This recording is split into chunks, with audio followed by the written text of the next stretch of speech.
Hi friends, ഇതെന്താണെന്ന് മനസ്സിലായോ? ഇതാണ് തുമരയ്ക്ക അല്ലെങ്കിൽ തുമരപ്പയർ എന്നൊക്കെ പറയും കേട്ടോ.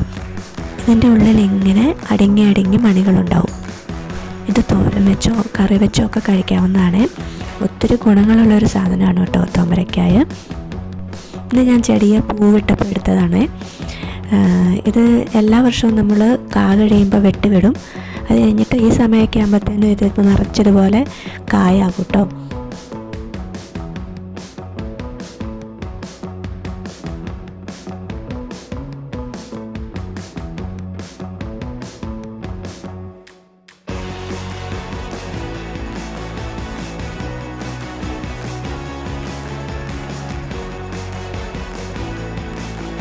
ഇത് ഉണങ്ങിന് വെച്ച് നമുക്ക് സൂക്ഷിക്കാൻ വേണമെങ്കിൽ ഉണക്കപ്പയറൊക്കെ സൂക്ഷിക്കണം. എല്ലാ വീടുകളിലും ആവശ്യമുണ്ടായിരുന്ന കറി വെച്ചായിട്ടോ ഇത്. അപ്പോൾ വീഡിയോ ഇഷ്ടമായി എല്ലാവരും ലൈക്ക് ചെയ്യുക, സബ്സ്ക്രൈബ് ചെയ്യുക.